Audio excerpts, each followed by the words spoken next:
Hey guys, welcome to the Startup Life. Today I will be doing the HackerRank a very big sum problem. And again, this is very similar to a previous problem we had where we summed up the elements of an array. It's actually exactly the same. So this is very repetitive, but sometimes people like myself, I ran across the problem and I had an issue, and it was because it was a syntax issue. So I thought might as well still do this. Problem just so you have enough practice behind you and different versions of it.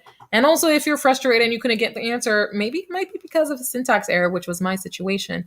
And also, I think this problem has like special constraint. Like if you're using like a different language, you might have to do something a little bit different. Like if you're not using JavaScript, if it's like C or C++ under the note, you might have to do, or Java, you might have to set up a little bit different. But since I don't use those languages, I'm using JavaScript. I won't go into that, but feel free to add how you would solve it in those different languages down below in the comment section. So let's explain the setup. So the problem, it says calculate in the print the sum of the elements in an array, keeping in mind that some of those integers may be quite large. And that is the thing that you want to keep in mind if you're working with C, C++, and Java. So the description, complete a very big sum function in the editor below. It must return the sum of all the array elements. And they gave us the parameters. The array is called AR. The import format, it's saying the first line of the input consists of an n integer, and the next line contains n space separated integers contained in the array. And output, print the integer sum of the elements in the array. You have your constraints, and then the sample input, which is what I use to do my tests, and the expected output. And honestly, yeah, it's the very exact same as summing up an array, which we did before, but I kept on actually messing up because I got it was just all syntax. Like I had it right, but it was all syntax. So we started off by saying sum is equal to 0.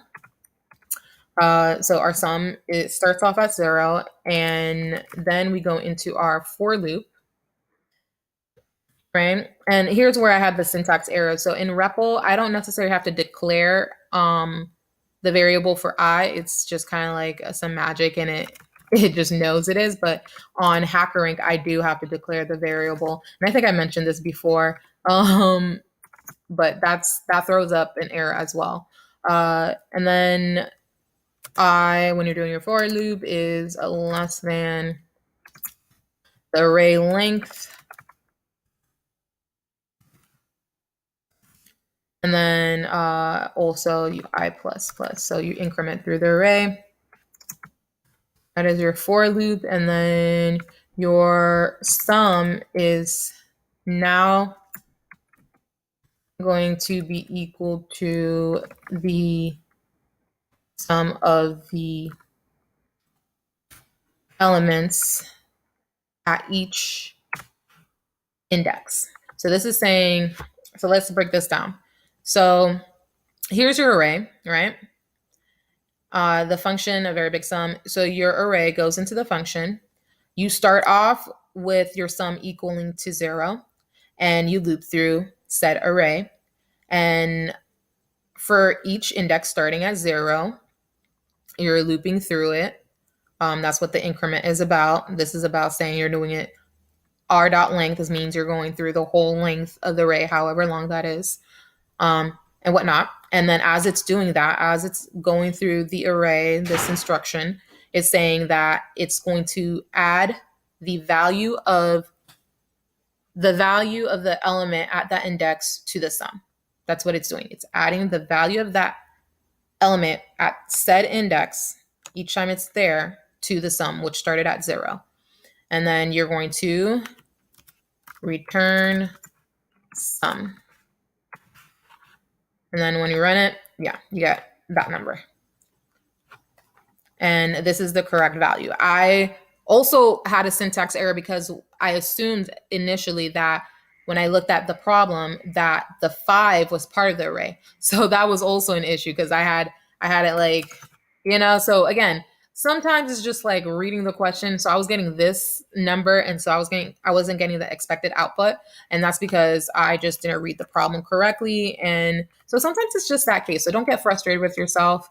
Uh, and I even had this conversation with some other developers, and this is the reason why I wanted to do this video, even though it was kind of repetitive of like one of the previous videos I did before, just to say that sometimes you just need another pair of eyes to look at some like a problem with you. I've made the mistake of like staying on a code challenge, sitting on it for too long because and just trying to figure it out on my own. And sometimes you really do just want to talk to other developers, go on Stack Overflow, post it somewhere and get some feedback on it. Because at the end of the day, especially if this is for like a code challenge that you get for a job, it's about how much exposure you allow yourself to get. And if you can just ask questions more frequently to other more experienced developers, then you just become more familiar with how to solve that problem. And so you may get a similar problem again. And now because you've asked that question, you know how to solve it. So don't sit on like these coding challenges. That may not be a problem for everybody, but it certainly was a problem for me.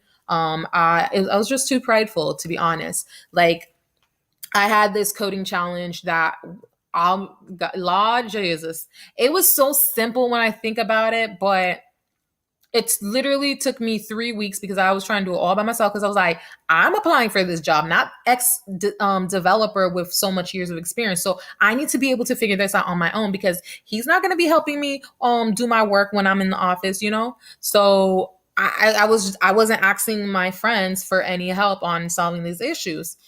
And I remember when I finally did do it because, I was telling people, we asked each other, how's it going? Kind of our own versions of the retros, right?